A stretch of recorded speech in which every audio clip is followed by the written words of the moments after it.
Hello and welcome to this third video, which will start the fundamental description in order to understand how our solar system was formed and how I got the new interpretation to build up the model that describes the planet's formation, their shape, their rotational and translational speeds.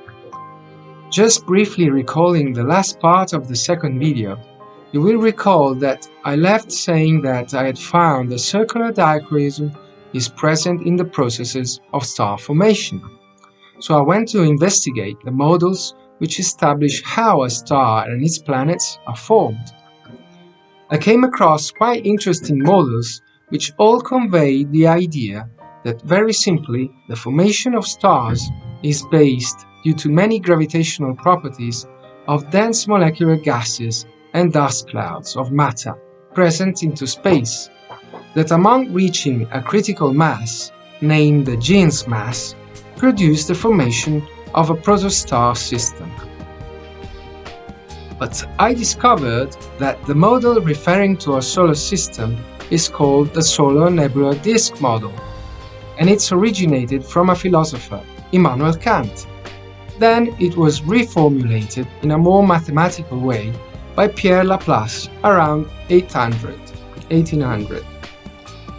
This model that I have found, described by many free available sources, is quite talkative, typical of the philosopher's approach, querying the way the world behaves. This model suggests that due to gravitational collapses of the initial nebula, the formation of clumps of matter starts. These clumps in part fall inside the protostar system and part are remnant of disks of matter which rotate like the star that has formed. Now this explains the anti-clockwise rotation of most planets and their speed. When moving, these clamps start colliding with other material, generating an accretion process which produces the planets as we observe them today. But as I entered these models, it seemed very much that very little mathematical modeling was proposed. Yes, the philosophy of the object being formed could be coherent, but I could not find many experimental evidences, apart from great pictures of man-made telescopes showing the planetary disks in outer worlds, but nothing in terms of possible laboratory-produced similar environments. Yes, the Jeans mass model was quite interesting to interpret, but it only explained how the critical mass could be reached in a cloud of gaseous material, so to lose its hydrostatic equilibrium and to collapse under gravitational forces. A series of questions came up to my mind that could not find the answers from the modeling proposed. For example, the clumps of matter which should be producing the protostar, why should they form and with which material? Hydrogen should have collapsed to produce these clumps, maybe, since all the sand is primarily formed by hydrogen, and then these huge clamps should have collapsed under great forces and produced fusion. This is another question. Hydrogen condensing in one point seems very much a violation of the entropy of the system, at least in the initial stages of the clamp's formations to me. And not so much I could find on why there should be a planetary disk around the protostar and not a spherical distribution of matter, since the star is spherical.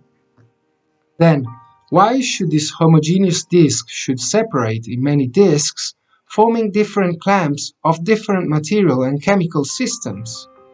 Moreover, how could the protostar that is fusing hydrogen into helium produce iron telluric planets, and how could some of the hydrogen clamps remain further away from the protostar so to produce the ice giants starting from gravitational models? Why the heavier elements present on telluric planets should have escaped the gravitational forces present in the beginning and placed further away than the hydrogen being present in the fusing nucleus of the star? Moreover, I could find nothing on modeling for the dimensions and chemical structures of the planets and disks that have formed. On which basis should they have the actual diameter starting from planetary disks distributions? and still many uncertainties on how the Moon could be formed by the initial disk, which should be the same as that of the Earth. Why should in this case have happened a separation? Moreover, how come some of the satellites present near Jupiter, for example, have chemical and physical properties so similar to the Earth's, but so different from Jupiter's? So really, the whole modeling seemed a good story based on the gravitational forces occurring at some point in the giant cloud of the matter being disturbed by an adjacent gravitational phenomenon, which produced clumps of matter. But the rest of the modeling was very much a rational description with very little experimental evidence, in no way reproducible as the Galilean method would argue. Really, after all, I was left with a very much a nebular concept on how the planets have formed. Among these very talkative explanations, I had found on the formation of the planets the only relation that I could find which was forecasting, like good models should be able to do, the possibility of finding celestial bodies in a certain position having the expected characteristics, was the Titus-Bode rule. Such a rule was consistent in finding planetary systems also in the so-called exoplanets. Now this seemed to me a good mathematical reference to start off a coherent investigation of how planets were formed.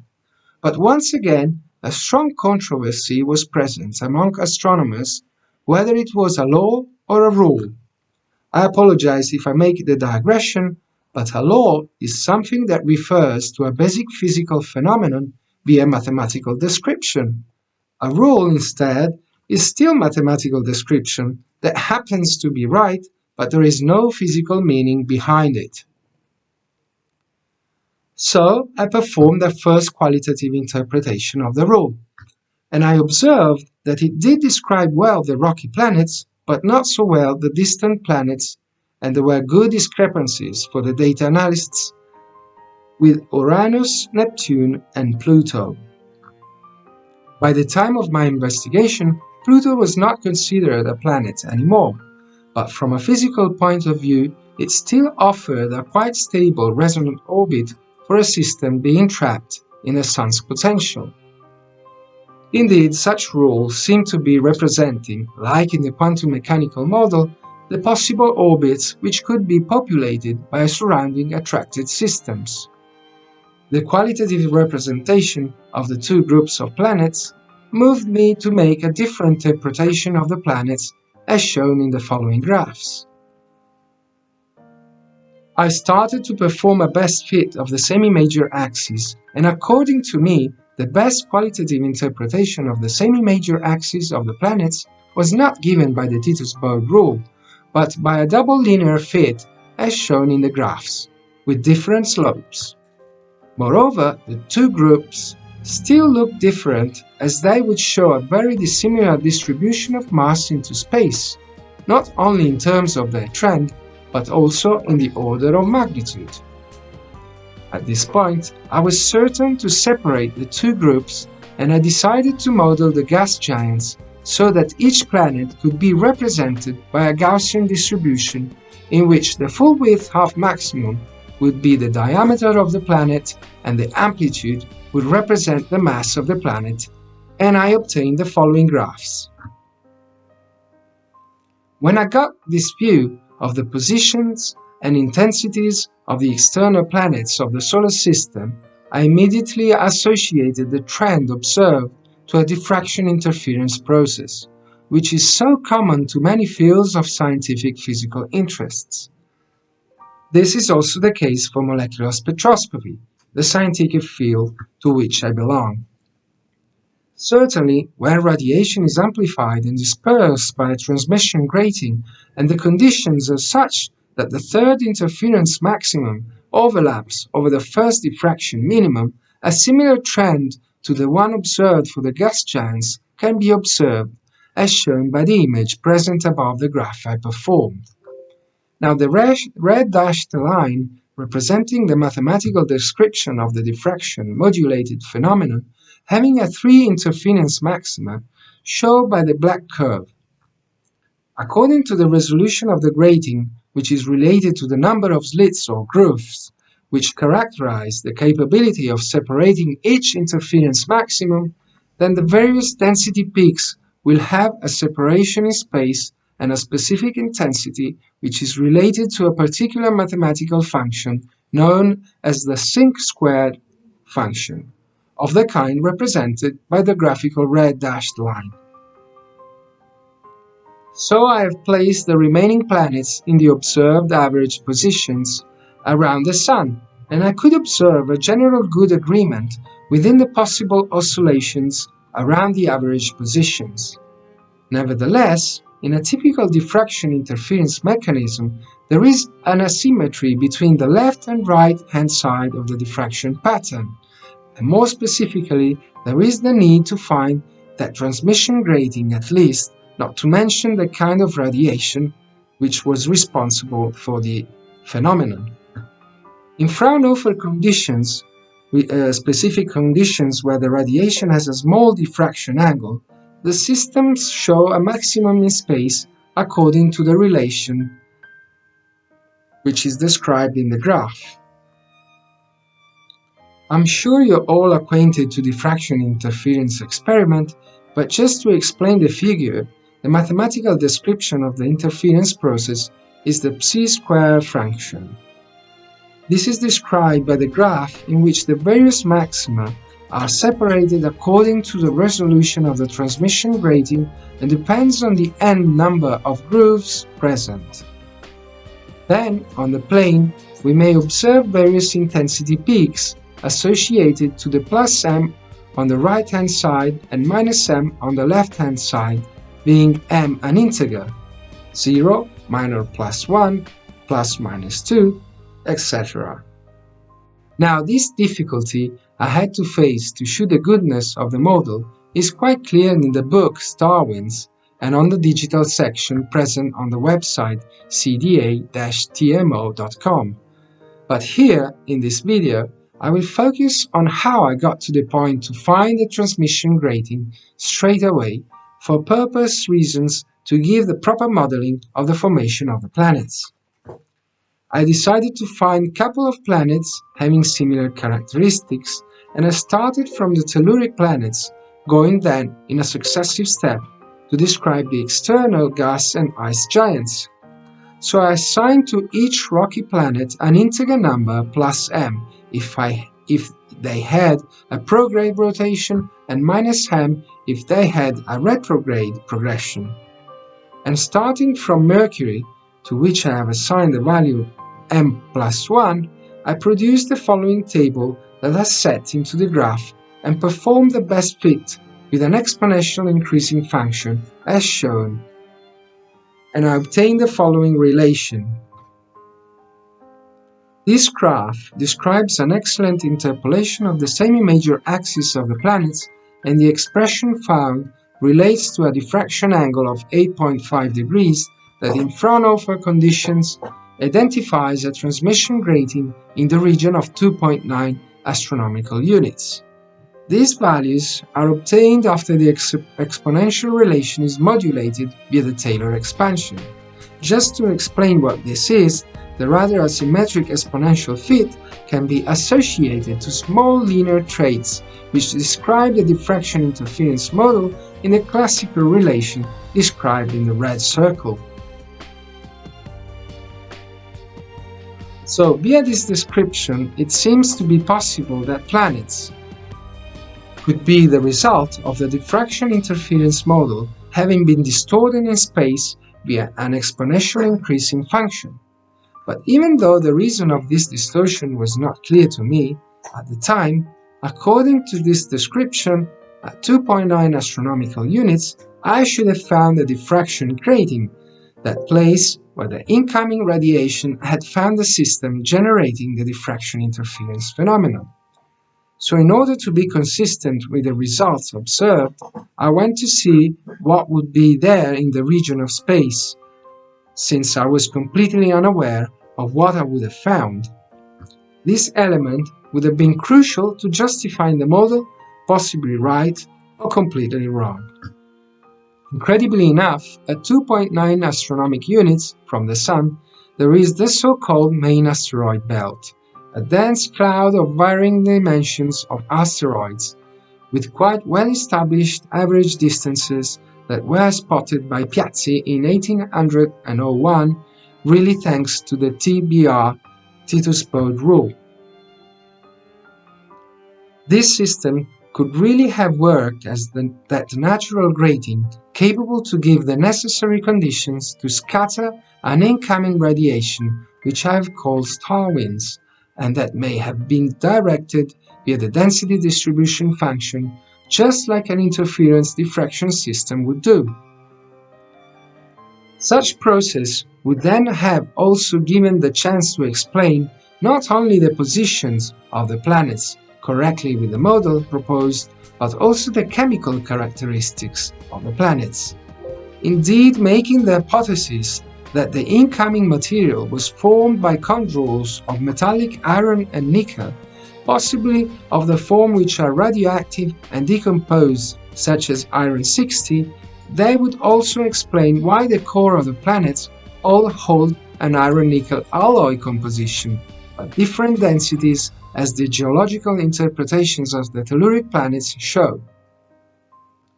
This would then be the graph which would come out from the modeling with the exponential distortion of the natural symmetry of the typical diffraction interference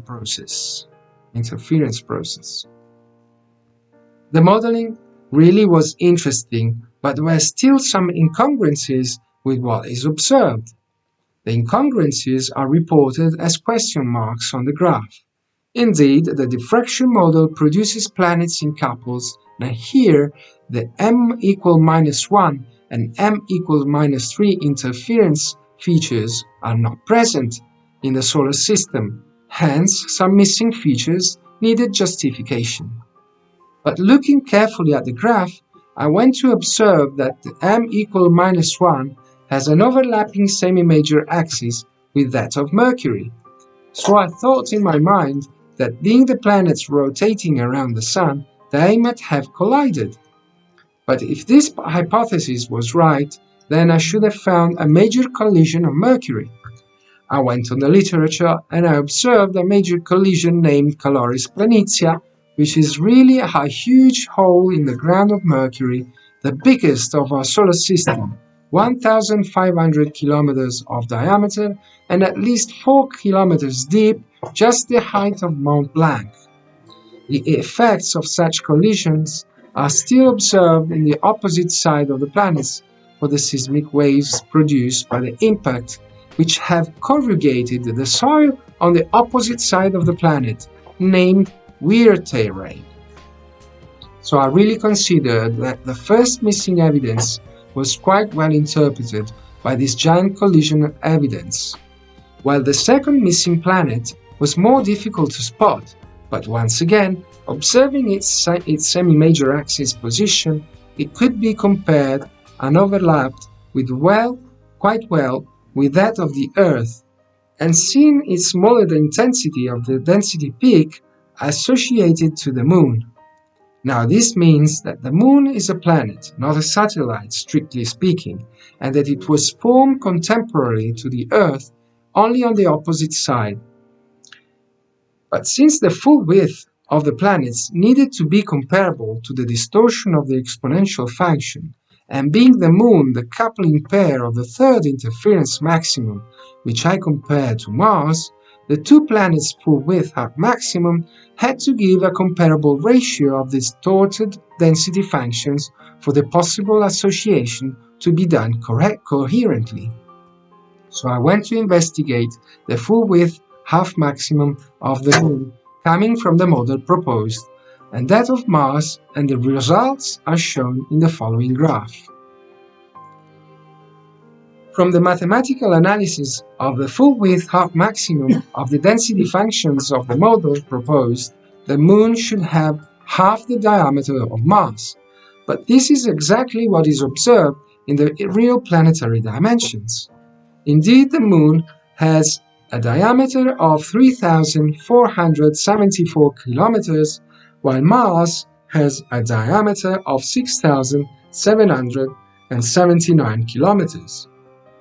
At this point, I was really excited because I really had found a coherent interpretation of the observed planets with the model proposed. The missing planets of the model were the Moon and what I called Caloris X, responsible for the homonymous crater present on Mercury's ground. Now everything was coherent up to this point, even the dimensions of the planets, which were well interpreted by the full width half maximum of the exponential asymmetry in space, except those of the Earth and Venus compared to the other smaller telluric planets. Indeed, the model was right in determining the different intensities associating a decreasing core density for Mercury reaching the Moon and Mars, but that dimensions of Earth and Venus did not appear appropriately. So the situation was not so complicated to unravel. Indeed, the first model produced a distinct view of the collisional event, having characterized the distribution in space of the position of all telluric planets, with a specific interference scattering feature present at 2.9 in the main asteroid belt. But the belt, when investigated extensively, would reveal other specific holes or gaps named by Kirkwood and associated to possible gravitational resonances present with a nearby gaseous giant named Jupiter. This graphical representation of the distribution of asteroids in the main asteroid belt and the following graph is a rotated real interpretation of the areas depleted by possible incoming radiation, which I've called star winds. Such interpretation has given me the initial stages of the analysis to approach the void areas not as the interaction of resonant orbital periods of asteroids with Jupiter's mass, but as the result of incoming star ejected radiation at different places onto the main asteroid belt. So, as I attributed the net results of the 2.9 hole to the iron-nickel star winds to the formation of all telluric planets, I made the hypothesis that the remaining void areas were responsible for the silicon-enhanced mantle present on Earth and possibly Venus. Indeed, various regions of the main asteroid belt are characterized by quite specific abundances of iron M-type meteorites in the region near 2.9 astronomical units, while silicon-type meteorites and carbon-type meteorites are closer to the 2.5 astronomical units region, giving exactly the idea of different chemical compositions of the incoming star winds, making a possible differential accretion of the inner planets of the solar system.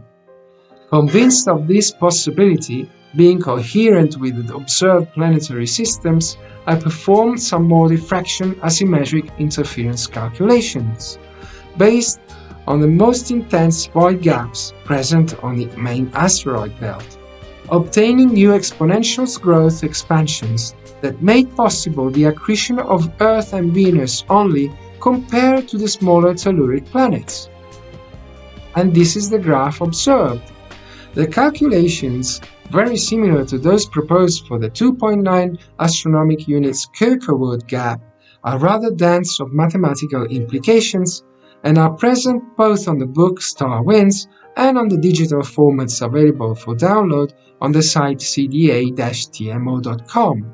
Here I report only the graph, where it can be clearly seen that the Earth and Venus show a much greater number of interference structures compared to the remaining telluric planets, giving the model the final cut, capable to describe not only the chemical compositions of telluric planets due to the differential scattering of the incoming star winds, but also the varying dimensions of the positions and some unknown features such as the Caloris crater of Mercury and Moon being captured by the Earth, being almost overlapping in the same major axis around the Sun.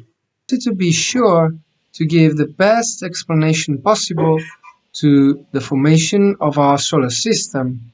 Therefore, I try to define an even better picture of what happened at the origin of time when our solar system was formed. And in this model, I found new evidences which are capable to explain to a further extent that the way our solar system was formed was as a matter of fact, diffraction driven. But all this and more will be available in the next video, which will be available very soon on the web.